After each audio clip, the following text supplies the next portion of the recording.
little bit different location today with a nice wooded backdrop, but I'm not on the range. As a matter of fact, I'm at a local park. So if you hear a little bit of weird noise in the background, some seniors are playing pickleball over here. And I say good on them for staying in shape at their not so young age.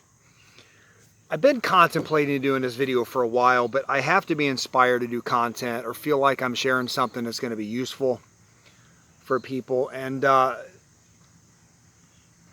unless you've been under a rock the last few months, you're well aware. Talk about stating the obvious. You're well aware that the country is divided. But it's not the first time. And I think people forget that. When we look back through history from the very foundations of the country, in 1776, believe it or not everybody was on board to revolt against the British crown. In fact, we know that about 3% were willing to fight for liberty. Most were willing to live under the thumb of a king to keep their stuff, you know, their farms and their homes and their cattle and horses, etc. Thank God for the founding fathers and the courageous ones who were willing to fight for liberty and say, I'll get my own stuff. World War I and II, people tend to think that the country was all united behind those wars, but that's not the case. In the Second World War, we didn't really have much of an out. After Japan bombed Pearl Harbor, we had to get involved there. Vietnam definitely divided, but even non-war times, if you look at in the 60s in the civil rights movement, not even in time of war, but definitely a lot of divisiveness there. The Civil War, bloodiest war in our history, and just think about the uniqueness of that one. You want to talk about divided, you had family and friends on opposing sides there, and it was fought right here on our own soil. There was a soldier in the Civil War who fought for the North named William H. Carney. And Carney was a part of the 54th Regiment out of Massachusetts, fighting for the North, believed in the cause.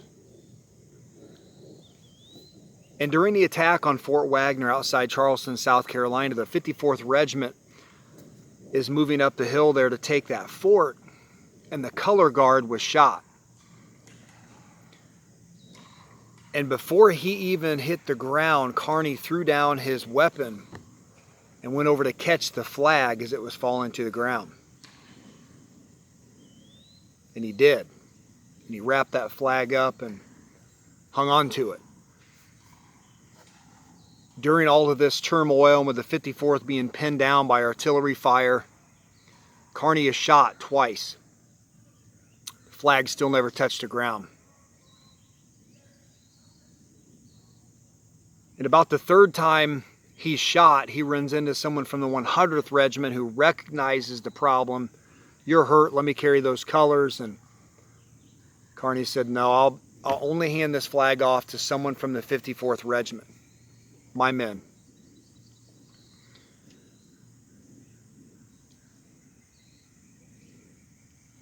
William Carney was shot a fourth time, grazed in the head. Guys, the flag never touched the ground. Shot 4 times. He never went down. The flag never touched the ground. The very same flag that we have people today disrespecting by taking a knee under that flag during the playing of the national anthem. And you may not agree with what I'm about to say, but it's okay. I don't care, to be honest. When the national anthem plays in full view of that Star-Spangled Banner, it's not about you. It's not about me. It's not about any professional athlete who wants to make it about them. It's about guys like William H. Carney who refused to allow that flag to touch the ground even though he was shot 4 times.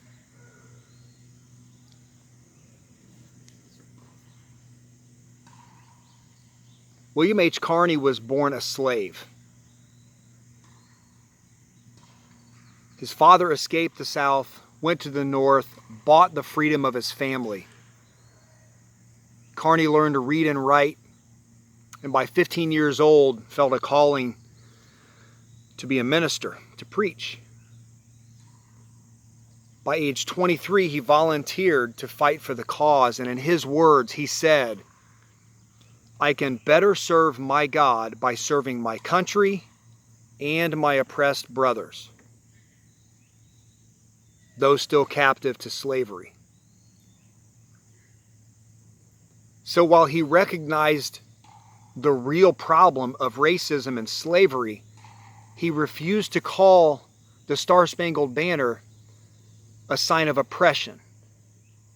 He honored it enough to carry that flag to safety and refused to let it hit the ground, even after being shot 4 times.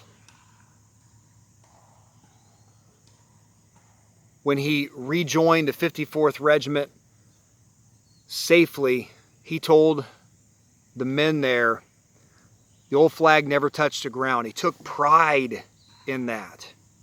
He honored the flag. And by doing so, he honored everyone from the Revolution all the way up until that time. And we have that responsibility. Every time someone doesn't pay attention during the national anthem, every time someone takes a knee, they're talking, they're disrespecting and dishonoring every single person who spilled blood so that you and I can have liberty in the greatest country on the planet.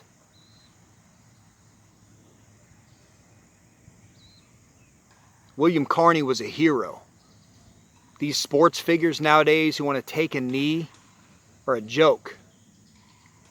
They're an absolute joke, and they're nothings. In more recent times, in the mid-70s, at Dodger Stadium in Los Angeles, California, another patriot showed his character. You don't hear of too many stories nowadays of patriotism out of Southern California, but Rick Monday served 6 years in the Marine Reserves, honored our flag enough that when 2 people went out on the field at Dodger Stadium and tried to burn it, Monday went by and he grabbed that flag and ran off with it so they couldn't burn it. I'm going to post that video down below, and I want you to notice a couple of things. Number 1, the crowd cheered Rick Monday as a hero in Los Angeles, California. Now, I think times have changed since the mid-70s, no doubt, in that part of the country. They cheered him as a hero. And I don't know Vin Scully's politics. He was the longtime announcer for the Dodgers. It's irrelevant. The bottom line is, Vin Scully was incredulous to the fact that someone would dare try to burn that flag. Make sure you check that video out. It's a short one. I'll put it down below in the description. So in times where we're divided and we have a responsibility to be willing to fight, to maintain the liberty and push off this faction in this country that wants to take us off the cliff to full-blown communism, we have to fight, guys. We have to. I was born a free man, and I will tell you right now, I will die a free man.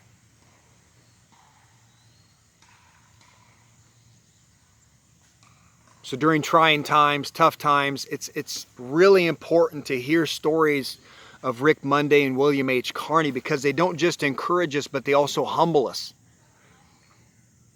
We have to be willing to take a stand. And just as the patriots in the United States thumbed their nose at the British crown, we need to be willing to do the same to those who want to destroy this republic. Divided, been there before. Benjamin Franklin actually wrote one of his sons out of his will because he refused to pledge allegiance to the United States and remained a loyalist to Great Britain. We've seen it before. And while I don't think things are going to get any better, guys, keep going. Stay strong. Appreciate the country you live in. Love this nation. Honor and respect those who have spilled their blood for you and I. from the foundations of the country all the way to modern day. Be vigilant, be prepared, not paranoid. Carry your guns, guys, every single day. Backup ammo, make sure you've got your home defense plan set up. Carry medical, at least a tourniquet, something. Keep trudging on, guys, as William Carney did as he embraced Old Glory, was willing to die to carry that flag back to his 54th Regiment. Appreciate the support, guys. Thank you so much for watching.